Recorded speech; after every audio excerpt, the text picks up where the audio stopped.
Most actors spend their careers trying to make you feel something. Evan Peters spent his trying to make you forget he's acting at all. And the terrifying part? He keeps succeeding.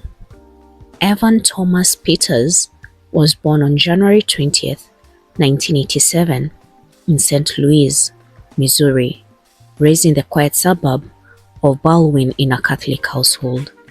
No dramatic origin story, no industry connection, no blueprint. Just a kid who loved movies and somewhere along the way decided he wanted to live inside them.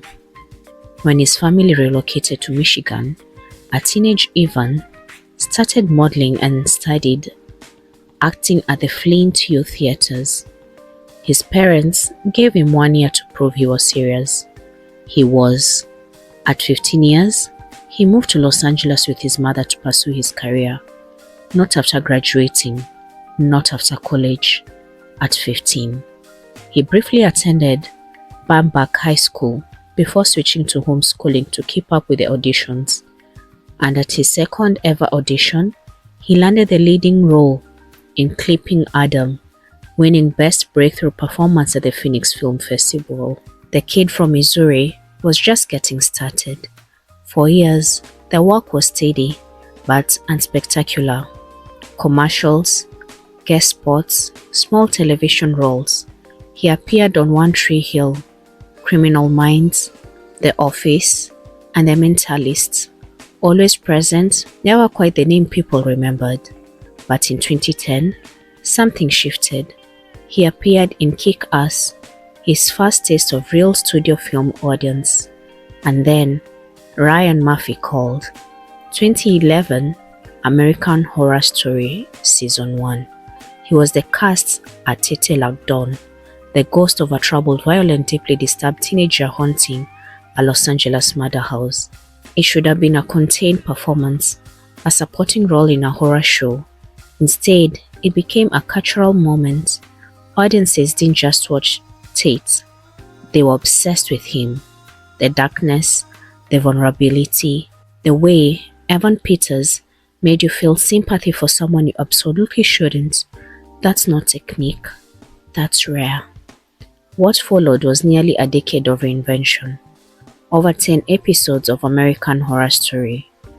Evan played different 16 characters, more than any other cast members, including a man wrongfully accused of murder, a carnival performance, a serial killer, a cult leader, Andy Warhol, Charles Mason, and Jim Jones. Season after season, a completely different human being. While other actors were building brands, he was building range. And then came Quicksilver. In 2014, he joined the X-Men franchise as Peter Maximoff, and the slow-motion kitchen scene in Days of Future Past became one of the most talked about scenes in superhero film history. Funny, light, magnetic, the complete opposite of everything he had been doing on American Horror Story. That contrast told the industry everything he needed to know. This was not a horror actor, this was just an actor. Then came the relationship. In 2012, he began dating actress Emma Roberts, his co-star from Adult World. The relationship was passionate, turbulent, and very public. In 2013, a dispute at the Monterey Hotel led to Roberts being taken into police custody after witnesses reported a disturbance. Officers noted Peters had a bloody nose and a bite mark. He declined to press charges. The couple issued a joint statement and moved on. But the on-off, off-again cycle continued through an engagement in 2014, through 2 more breakups, until finally, in March 2019, it ended for good. He later dated singer Hasley from 2019 to 2020, a relationship that stayed mostly out of the spotlight. Since then, he has kept his private personal life almost completely private. No social media, no interview about relationships, no performance of his personal life for public consumption. In a world where every actor is also a brand, Evan Peters simply refuses to play that game.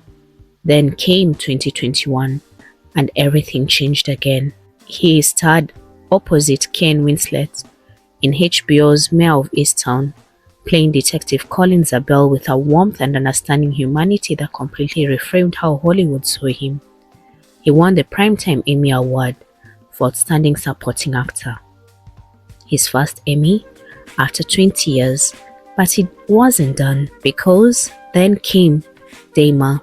In 2022, Evan Peters portrayed real-life serial killer Jeffrey Dahmer in Ryan Murphy's Netflix miniseries, a performance requiring him to inhabit one of history's most disturbing and psychological complex killers across 10 episodes. He didn't play Dahmer as a monster, he played him as a human being, and that made it so much worse. The series became Netflix's second most watched show of all time. Evan Peters won the Golden Globe for Best Actor and received an Emmy nomination for Outstanding Lead Actor, but the cost was real. He later admitted the role left him in a dark place, that absorbing that level of psychological darkness for months had genuinely consequences on his mental health. He sought therapy, he stepped back, he protected himself, and that kind of self-awareness in an industry that glorifies suffering for the sake of the craft, it is own kind of courage. Now, in 2026, Evan Peters stars in Tron, is alongside Jared Leto and Jeff Bridges, marking his first major Disney franchise role and his biggest studio platform yet. He also has The Beauty, an FX horror drama, in the pipeline alongside Rebecca Hall and Anthony Romas. And after 25 years in the industry, his net worth sits at an estimated $4 million, modest by Hollywood standards, but built entirely through craft. No reality shows, no social media hustle, no celebrity brand machine, just role after role after role, each one darker, deeper, and more demanding than the last. Most actors want you to love them. Evan Peters keep giving you characters that make that complicated. A ghost, a mutant, a detective, a serial killer, 16 characters across one show alone, and somehow through all of it, you never once stop watching, because the best thing about Evan Peters is about the most unsettling things. You never quite know what he's capable of, and neither does Hollywood.